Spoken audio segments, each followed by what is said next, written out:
Well, good morning, everybody. We are getting ready to roll from South Carolina going to Pennsylvania. So as they say, let's rock and roll.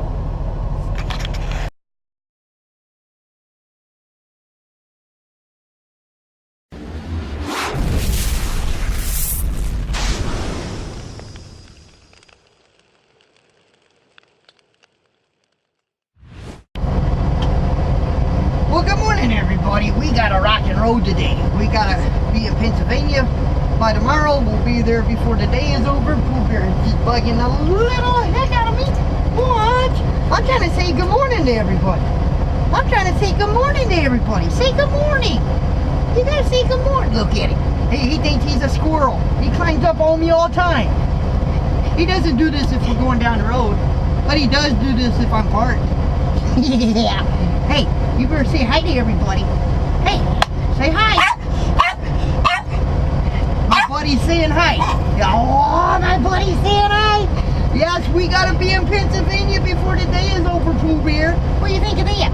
It's probably snow on the ground, cold. It's probably all of that, you know? What a life. Yesterday was 77 degrees, and I took my generator apart. I called James, my friend James Smith, and he talked me through it, told me exactly what I had to do, and I got in there where the oh, what do you call that? I want to say the cylinders, not the cylinders, but the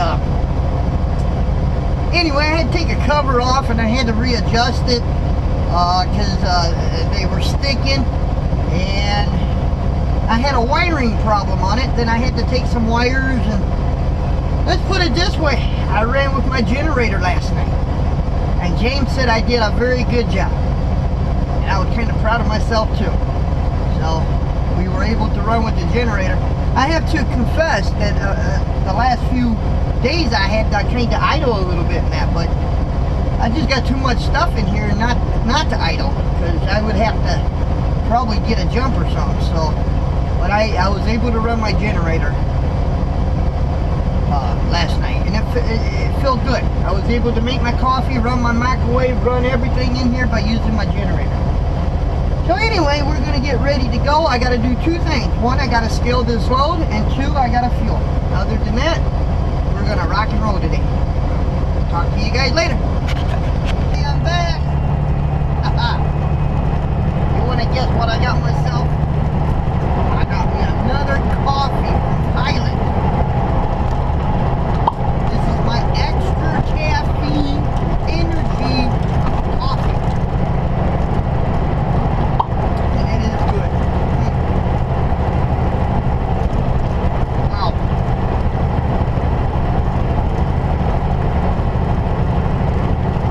Nothing like a good cup of coffee.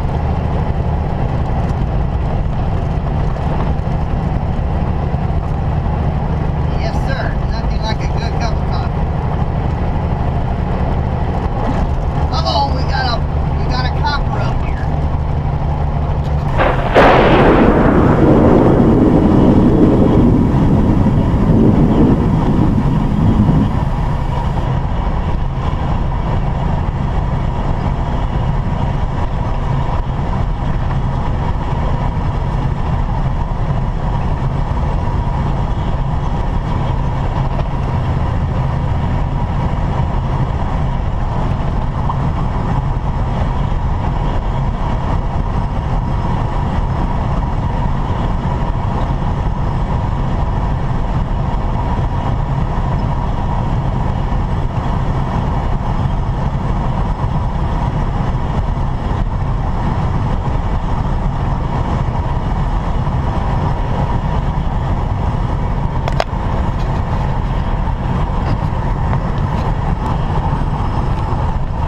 Well, everybody, we are in Greenfield, Pennsylvania, which is exit 5 on I-81. We're at a TA truck stop. We're only a couple hours from our delivery, and I'm gonna get up and start rolling at 5 a.m. so I'll be there probably around 7:30. And hopefully they're there and they can unload me. So I would have driven a little further, but for the new drivers out there that are just starting out and you're driving your truck, and the truth is, if you can park early enough or park before you get to a major city, or if there's parking at your customer, but if you park at your customer, you know, just make sure you can park there, and maybe ask them if they got facilities you can use if you have to, and is it safe? You know, you don't want to park somewhere knowing that somebody could actually break a window or break in while you're sleeping and hurt you. But the rule of the thumb is, you either want to park early enough so you can find a place to park, or if you know, like Dallas, Texas, or Philadelphia, Pennsylvania, or a major town, and of course they're going to have places you can park close to that town, but also think that the later it is, the later that you try to park, everybody else is thinking the same thing. And which in my case, I got electronic lock.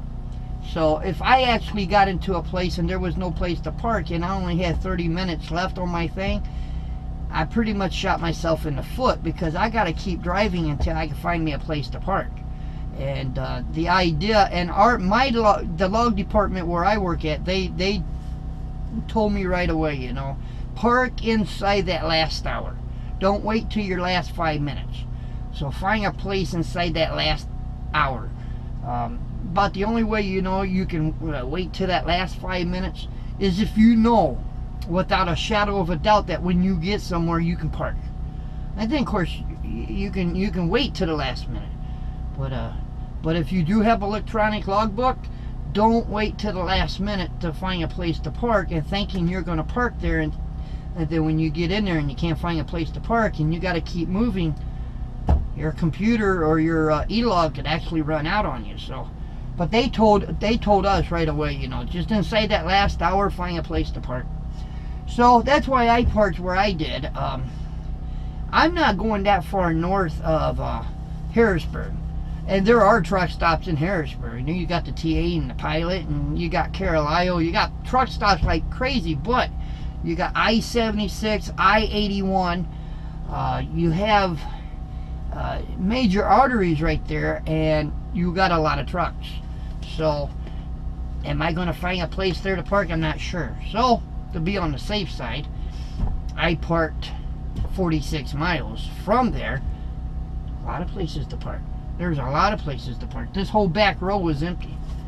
So anyway, I don't mean to jibber jabber, but I guess what I'm trying to say though, in the long run though, for the new drivers, don't wait unless you want. I mean, because after 7 o'clock at night, truck stops get filled and they're hard to park at. So unless you intending to really drive all night, then usually around 5 in the morning you can find a place to park, because everybody else is pulling out. They're getting ready to go out there on the road.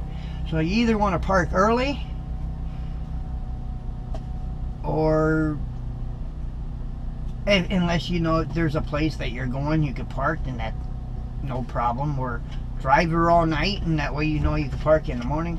But don't leave yourself without a place to park, because you can only work 14 hours a day or drive 11, whichever comes first.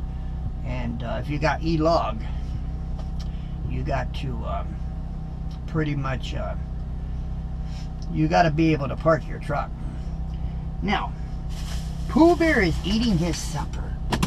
Man, I had the light off. I'm sorry, guys. Pooh Bear is eating his supper. See that?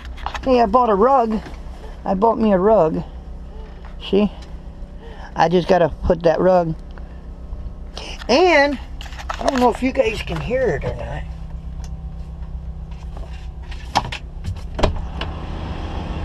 I'll show you. I reconstructed my... I'll show you.